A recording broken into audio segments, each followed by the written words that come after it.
Subscribe now and press the bell icon. Never miss an update. Hello friends, स्वागत है आप सभी का आपके अपने इस YouTube channel class with doctor Dharmendra Verma में।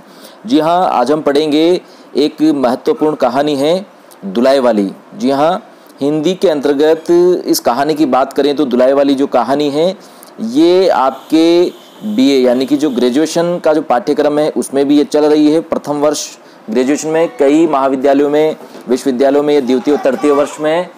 और यहाँ पर मैं आपको बता दूँ कि नेट जेआरएफ का जो सिलेबस है, पाठ्यक्रम है, उसमें भी आपकी ये कहानी शामिल है। तो ज़रूर इस कहानी को अच्छे से आप पढ़ें, समझें, यदि आपको परीक्षा में अच्छा प्रदर्शन करना है। तो चलिए शुरुआत करते हैं। उससे पहले मेरी आपसे रिक्वेस्ट है, यदि आपने अभी तक चैनल को सब्सक्राइब नहीं किया तो प्लीज़ चैनल को सब्सक्राइब ज़रूर कर लीजिए और साथ ही बेल आइकन पर भी क्लिक कर लें ताकि और आने वाले अच्छी वीडियोज़ की नोटिफिकेशन आपको मिलती रहे, उनका लाभ बेनिफिट आपको मिलता रहे। तो लीजिए शुरुआत करते हैं कहानी दुलाई वाली। कहानी का नाम है दुलाई वाली और कहानीकार हैं बंग महिला। तो देखिए यहाँ पर मैं बताना चाहूँगा कि जो बंग महिला है इनका मूल नाम, वास्तविक नाम है राजेंद्र बाला घोष। इन्हें बंग महिला कहा जाता है लेकिन इनका मूल नाम है राजेंद्र बाला घोष।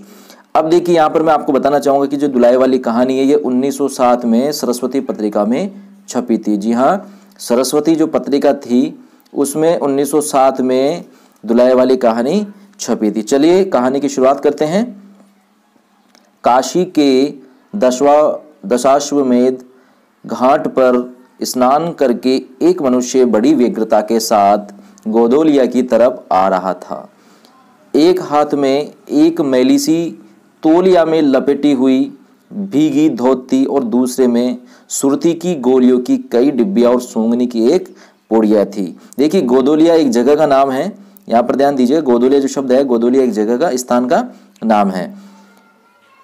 उस समय दिन के 11 बजे थे। गोदोलिया की बाईं तरफ जो गली है उसके भीतर एक और गली में थोड़ी दूर पर एक टूटे से पुराने मकान में वह जा घुसा। मकान के पहले खंड में बहुत अंधेरा था पर ऊपर की जगह मनुष्य के वासोपयोगी थी, यानी कि रहने योग्य थी। नवागत मनुष्य धड़धड़ाता हुआ ऊपर चढ़ गया।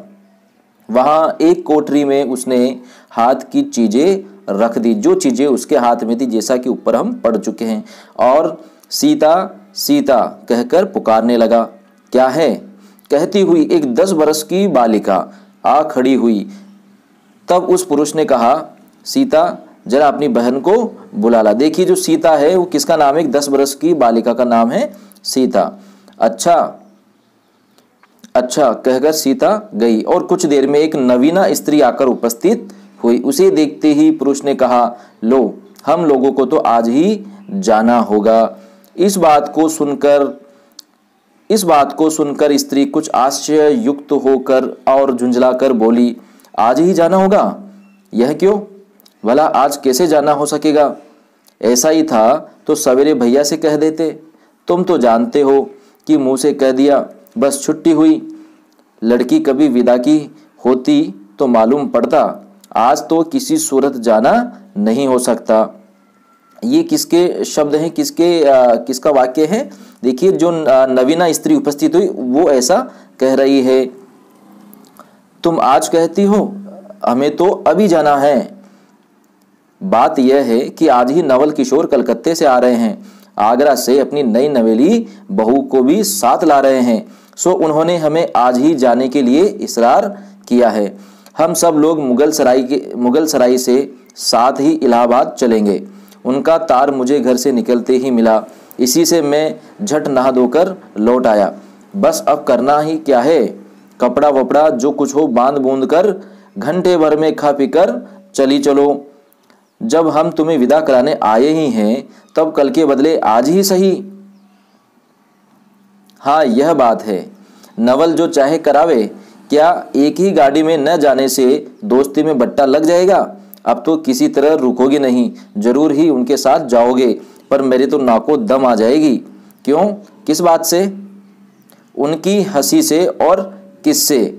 हंसी ठट्ठा भी राह में अच्छी लगती है, उनकी हंसी मुझे नहीं भाती। एक रोज में चौक में बैठी पुड़िया काट रही थी कि इतने में न जाने कहां से आकर नवल चिल्लाने लगे, ए बुआ देखो तुम्हारी बहू पुड़िया खा रही है। मैं तो मारे शर्म के मर गई। हाँ, भाभी जी ने बात उड़ा दी। सही, वे बोली, खाने पहनने के लिए तो आई है, पर मुझे उनकी हंसी बहुत बुरी लगी। बस इसी से तुम उनके साथ नहीं जाना चाहती? अच्छा चलो, मैं नवल से कह दूंगा कि यह बेचारी कभी रोटी तक तो खाती ही नहीं, पूड़ी क्यों खाने लगी। इतना कहकर बंशीधर कोठरी के बाहर चले आए और बोले, मैं तुम्हारे भैया के पास जाता हूं, तुम रो रुलाकर तैयार हो जाना। इतना सुनते ही जानकी देई की आंख भर आई और आषाढ़ सावन की ऐसी झड़ी लग गई। देखिए, जानकी देई ये उसी नवीना स्त्री का जिक्र जहां अभी ऊपर हुआ था, उसका नाम है जानकी देई। बंशीधर इलाहाबाद के रहने वाले हैं। बनारस में ससुराल है। स्त्री को विदा कराने आए हैं। ससुराल में एक साले, साली और सास की सिवा और कोई नहीं है। नवल किशोर इनकी दूर के नाते में ममेरे भाई है। अब देखिए, नवल किशोर कौन है जिनकी बात अभी चल रही थी। देखिए, बंशीधर जो है उनके ममेरे भाई हैं कौन? नवल किशोर। पर दोनों में मित्रता का ख्याल अधिक है, दोनों में गहरी मित्रता है, दोनों एक जान दो कालिब है। उसी दिन बंशीधर का जाना स्थिर हो गया, पक्का हो गया। सीता बहन के संग जाने के लिए रोने लगी। माँ रोती धोती लड़की की विदा की सामग्री इकट्ठी करने लगी। जानकी देवी रोती ही रोती तैयार होने लगी। कोई चीज भूलने पर धीमी आवाज से माँ को याद भी दिलाती गई। 1 बजने पर स्टेशन जाने का समय आया। अब गाड़ी या इक्का लाने कौन जाए? ससुराल वालों की अवस्था अब आगे की सी नहीं कि 2-4 नौकर चाकर हर समय बने रहें। सीता के बाप के न रहने से काम बिगड़ गया है। पैसे वाले के यहाँ नौकर चाकर के सिवा और भी 2-4 खुशामदी घेरे रहते हैं। छूचे को कौन पूछे। एक कहारिन है, सो भी इस समय कहीं गई है।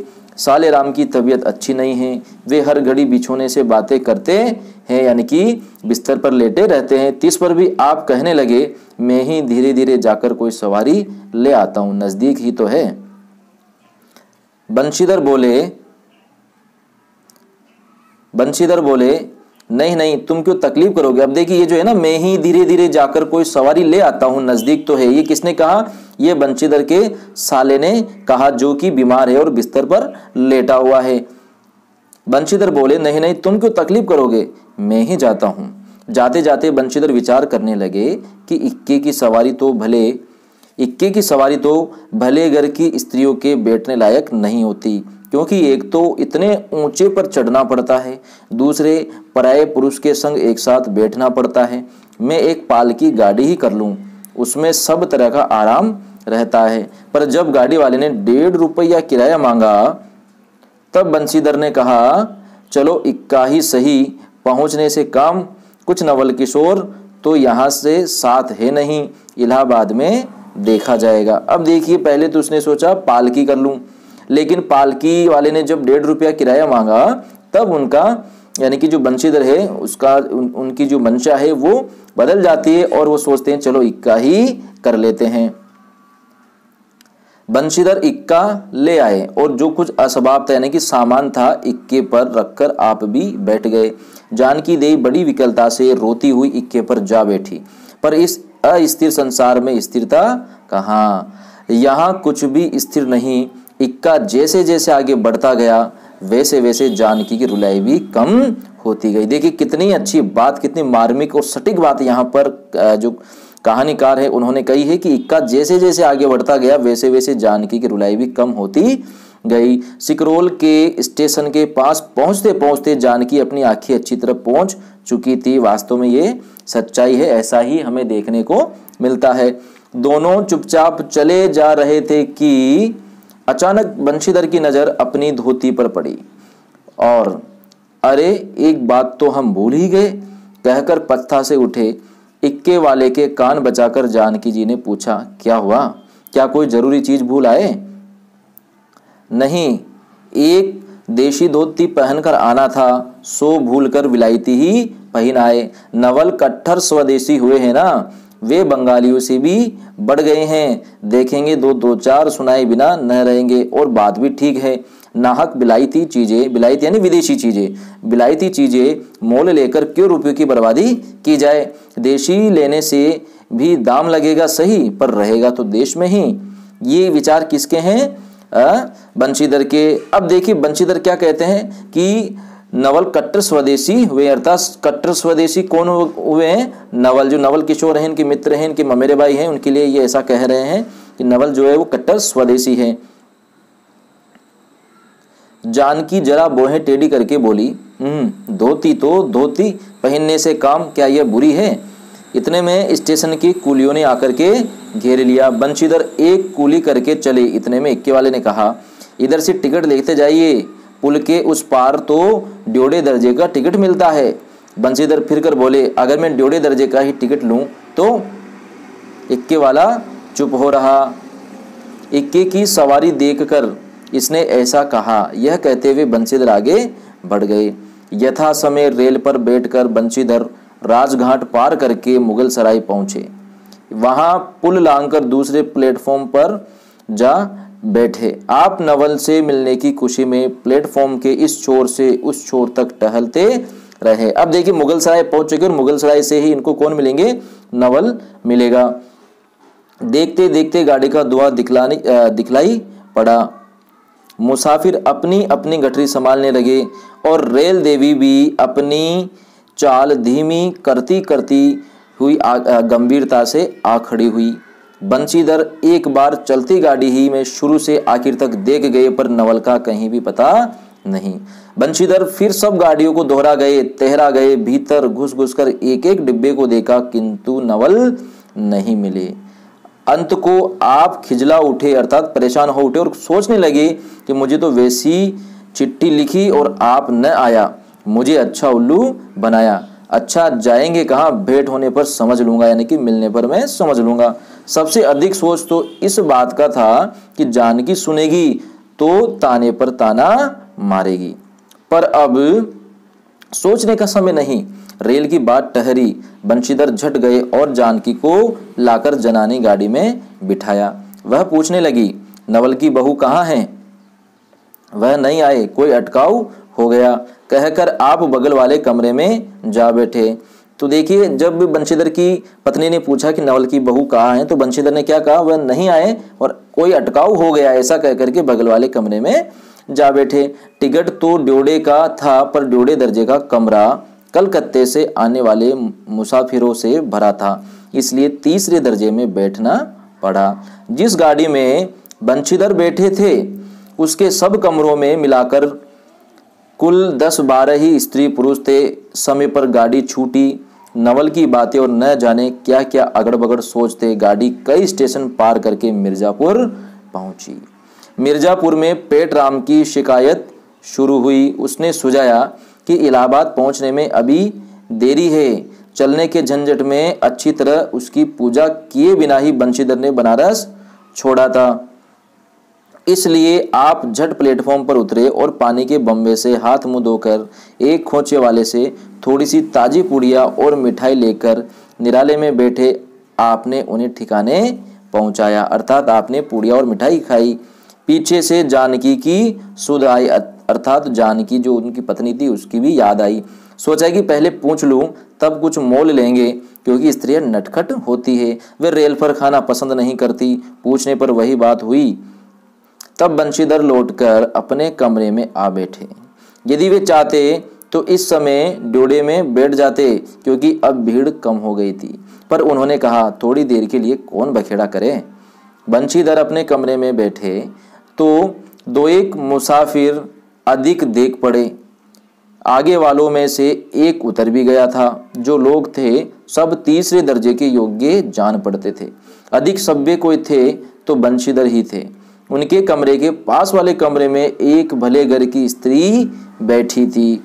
वह बेचारी सिर से पैर तक ओढ़े, सिर झुकाए, एक हाथ लंबा घूंघट काढ़े, कपड़े की गठरी सी बनी बैठी थी। बंशीधर ने सोचा इनके संग वाले भद्र पुरुष के आने पर उनके साथ बातचीत करके समय बितावेंगे। भद्र पुरुष यानी सज्जन पुरुष। 1-2 करके तीसरी घंटी बजी, तब वह स्त्री कुछ अकचकाकर अर्थात हिचकिचाकर थोड़ा सा मुंह खोल जंगले के बाहर देखने लगी। जो रेल में जो जंगला यानी खिड़की होती है उसके बाहर देखने लगी। जो ही गाड़ी छूटी वह मानो कांप सी उठी। रेल का देना लेना तो हो ही गया था, अब उसको किसी की क्या परवाह। वह अपनी स्वाभाविक गति से चलने लगी। कौन? रेल। प्लेटफॉर्म पर भीड़ भी नहीं थी, केवल 2-4 आदमी रेल की अंतिम विदाई तक खड़े थे। जब तक स्टेशन दिखलाई दिया तब तक वह बेचारी बाहर ही देखती रही, फिर अस्पष्ट स्वर से रोने लगी। उस कमरे में 3-4 प्रौढ़ा ग्रामीण स्त्रियां बैठी थी। एक जो उसके पास ही थी कहने लगी, अरे इनकर मनई तो नाही आइलेन हो, देखो रोवल करतहीन। दूसरी औरत बोलती है, अरे दूसर गाड़ी में बैठा होई है। पहली बोलती है, दूर बोरई ये जनानी गाड़ी थोड़े हैं। तब दूसरी औरत बोलती है, तब हो बलू तो कहू। कहकर दूसरी भद्र महिला से पूछने लगी, कौन गाँव उतरबू बेटा, मिर्जेपुरा चढ़ी हो न। इसके जवाब में उसने कहा सो वह नहीं सुन सकी। देखिए औरतें आपस में बातें कर रही कि कहीं ये क्यों रो रही है, कहीं इसका जो पति है वह बाहर तो नहीं रह गया या कहीं दूसरी ट्रेन में तो नहीं बैठ गया है। तो इस तरीके से आपस में बातें करती हैं। और वह जो औरत है वह जो भद्र महिला है जो रोती है उससे भी पूछते हैं कि कौन गाँव उतरबू बेटा, अर्थात कौन से गाँव तुम उतरोगे। लेकिन वह उनकी बात का कोई जवाब नहीं देती है। तब पहली बोली, हट हम पूछिला न, हम कहाँ उतरबू हो, आए इलाहाबाद। दूसरी, इलाहाबाद कौन गाँव को हो गोइया। पहली बोलती है, अरे नाही जनलू, प्रयाग जी जहाँ मनई मकर नहाया जाला। दूसरी औरत बोलती है, भला प्रयाग जी काहे न जानित, ले कहे नाही, तोहरे पंच के धर्म से 4 दाई नहाए चुकी है। ऐसो हो सोमवारी और गहन धक्का लाग रहा, तउन तोहरे काशी जी नहाई गई रहे। देखिए पहली औरत बोलती है। अब यहाँ पर देखिए वही औरतें अपनी भाषा में बातचीत कर रही है। आवे जाए के तो सब औते जाता बटले बाटेन, फुन यह साहित्य तो बिचारो विपद में न पड़ल बाटिली है। हम पंचा हई राजघाट टिकस कटौली, मोंगल के सराय उतरली है, होद पुनः चढ़ली है। दूसरी बोलती है, ऐसे एक दाई हम आवत रहे। अब देखिए कहानी सुना रही हो अपने की, जैसे ये रो रही है, ये अकेली है, इसी तरह हमारे साथ भी एक बार ऐसा हो गया था। एक मिली औरो मोरे संगे रही, दकोने टिसनिया पर उकर मलिकवा उतरे से की जुरतैया गड़िया खुली।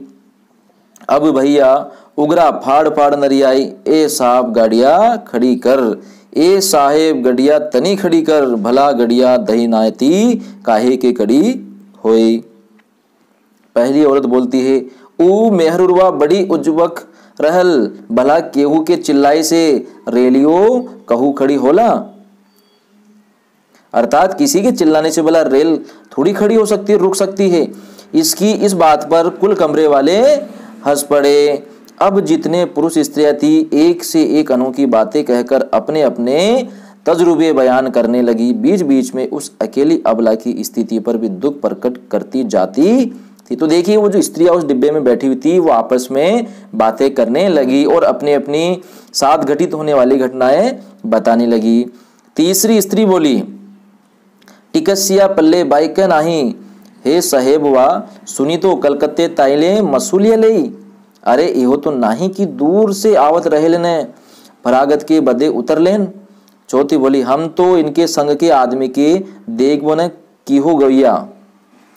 तीसरी बोलती है, हम देखे रही लो हो मजेक टोपी दिहले रहलेन को। अब देखिए आपस में बातें कर रही है कि हमने इसके आदमी को, एक कहती है हमने देखा ही नहीं इसके साथ कोई आदमी, तो तीसरी कहती है कि नहीं मैंने देखा था, उसने टोपी लगा रखी थी। तो इस तरह उनकी बिना बेसिर पैर की बातें सुनते सुनते बंशीधर ऊब उठे थे। तब वे उन स्त्रियों से कहने लगे, तुम तो नाहक उन्हें और भी डरा रही हो, जरूर इलाहाबाद तार गया होगा और दूसरी गाड़ी से वे भी पहुंच जाएंगे। मैं भी इलाहाबाद ही जा रहा हूँ, मेरे संग भी स्त्रियां हैं। जो ऐसा ही है तो दूसरी गाड़ी के आने तक मैं स्टेशन पर ही ठहरा रहूंगा। तुम लोगों में से यदि कोई प्रयाग उतरे तो थोड़ी देर के लिए स्टेशन पर ठहर जाना, इनको अकेला छोड़ देना उचित नहीं। यदि पता मालूम हो जाएगा तो मैं इन्हें इनके ठहरने के स्थान पर भी पहुंचा दूंगा। ये किसने कहा? ये बंशीधर ने कहा उस जो नई नवेली अकेली औरत बैठी थी, महिला बैठी थी, उसके लिए। बंशीधर की इन बातों से उन स्त्रियों की वागधारा दूसरी ओर बह चली। हाँ, यह बात तो आप भली कही, नहीं भैया, हम पंचे काही के केहू से कुछ कही। अरे एक के एक करत न बाई तो दुनिया चलत कैसे बाई, इत्यादि ज्ञान गाथा। इस प्रकार ज्ञान की गाथा होने लगी कि यदि हम एक दूसरे की मदद नहीं करेंगे तो दुनिया कैसे चलेगी। तो महिलाएं इस तरह ज्ञान देने लगी। कोई कोई तो उस बेचारे को सहारा मिलते देख खुश हुए और कोई कोई नाराज भी हुए। क्यों? सो मैं नहीं बतला सकती। उस गाड़ी में जितने मनुष्य थे सभी ने इस विषय में कुछ न कुछ कह डाला था। पिछले कमरे में केवल एक स्त्री जो फरासीसी छीट की दुलाई ओढ़े अकेली बैठी थी। देखिए यहाँ पर दुलाई जो शब्द आया है वो इसी स्त्री के लिए आया है जो अकेली बैठी थी और जिसके बारे में यहाँ पर बातचीत चल रही है। तो देखिए दुलाई वाली जो शीर्षक है कहानी का वो इसी के नाम पर रखा गया है। दुलाई होती है एक रजाई, पतली सी रजाई को दुलाई कहा जाता है। तो उस पतली सी रजाई को अर्थात दुलाई को ओढ़ करके वह महिला बैठी थी, कुछ नहीं बोली थी। कभी कभी घूंघट के भीतर से एक आंख निकालकर बंशीधर की ओर वह ताक देती थी और सामना हो जाने पर फिर मुंह फेर लेती थी। बंशीधर सोचने लगी कि यह क्या बात है, देखने में तो यह भले घर की मालूम होती है पर आचरण इसका अच्छा नहीं। गाड़ी इलाहाबाद के पास पहुंचने को हुई। बंशीधर उस स्त्री को धीरज दिलाकर आकाश पाताल सोचने लगे। यदि तार में कोई खबर न आई होगी तो दूसरी गाड़ी तक स्टेशन पर ही ठहरना पड़ेगा और जो उससे भी कोई न आया तो क्या करूंगा। जो हो, गाड़ी नैनी से छूट गई। अब साथ की उन अशिक्षिता स्त्रियों ने फिर मुंह खोला। क्या कहा? कह भैया, जो केहू बिना टिकट के आवत होई तो ओकर का सजाए होला, अर्थात जो बिना टिकट के आ जाए तो उनको क्या सजा होगी। अरे ओका इ नाही चाहत रहा कि मेहरारू के तो बैठा दे लेन और अपुआ तौन टिक्कस ले के चल दिए लेन। किसी किसी आदमी ने तो यहाँ तक दौड़ मारी कि रात को बंशीधर इसके जेवर छीनकर रफू चक्कर हो जाएंगे। तो देखिए आपस में वहाँ बातचीत चल रही है, लोग अपने अपने हिसाब से अपनी अपनी सोच के हिसाब से बातचीत कर रहे हैं। तो किसी ने यहाँ तक सोच लिया कि ये जो बंशीधर है ये व्यक्ति रात को इसके जेवर छीनकर रफू चक्कर हो जाएंगे। उस गाड़ी में एक लाठी वाला भी था। उसने खुल्लम खुल्ला कहा बाबूजी कुछ हमरो साझा। अब देखिए एक गाड़ी जो लाठी वाला था गाड़ी में बैठा था, उसने तो क्या कहा, क्या बाबूजी कुछ हमरो साझा, अर्थात कुछ मुझे भी मिलेगा। इसकी बात पर बंशीधर क्रोध से लाल हो गए। उन्होंने इसे खूब धमकाया।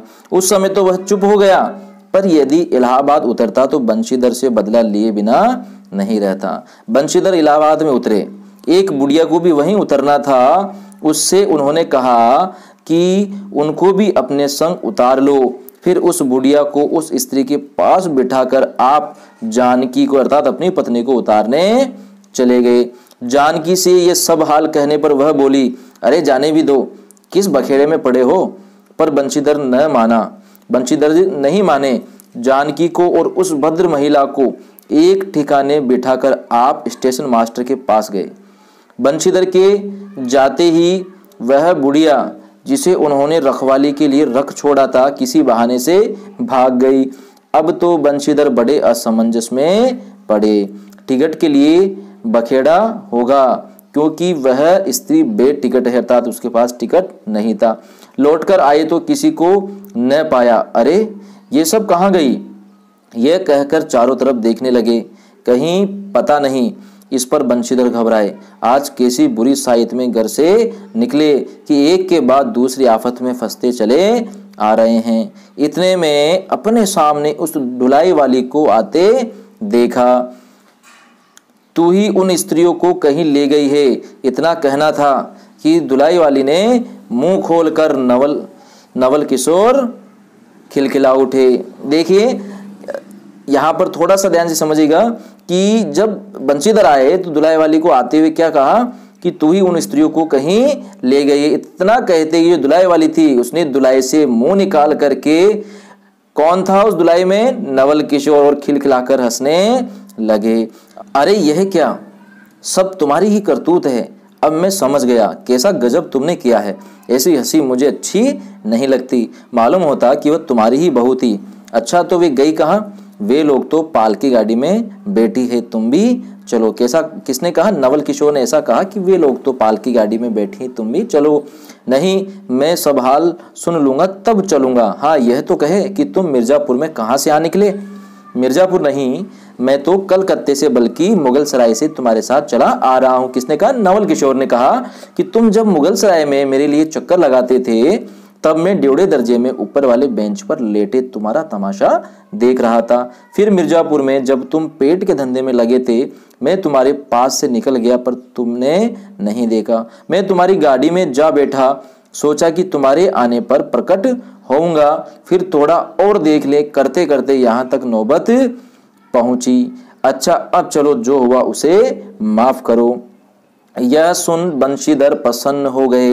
दोनों मित्रों में बड़े प्रेम से बातचीत होने लगी। बंशीधर बोले, मेरे ऊपर जो कुछ बीती सो बीती, पर वह बेचारी जो तुम्हारे से गुणवान के संग पहली ही बार रेल से आ रही थी बहुत तंग हुई। उसे तो तुमने नाहक यानी कि बिना वजह ही रुला दिया, बहुत ही डर गई थी।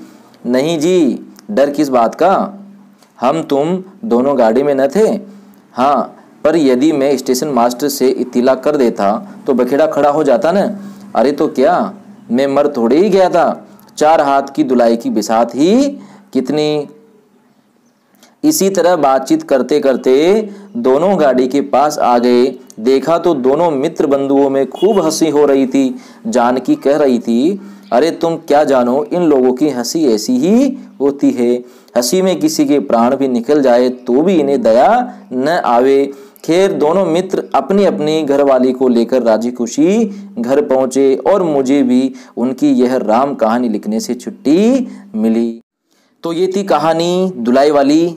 और बंग मेला यानी कि राजेंद्र बाला घोष जो कहानीकार हैं उन्होंने कहानी लिखी, बहुत अच्छी कहानी, और 1907 में ये सरस्वती पत्रिका में छपी थी। तो उम्मीद करता हूँ आपको ये कहानी अच्छी लगी होगी। अच्छी लगी तो प्लीज़ इसे लाइक और शेयर करें और साथ ही चैनल को सब्सक्राइब करना नहीं भूलें। तो आज के लिए इतना ही काफ़ी है। मिलते हैं अगले वीडियो में एक नए चैप्टर नए टॉपिक के साथ। तब तक के लिए धन्यवाद, शुक्रिया।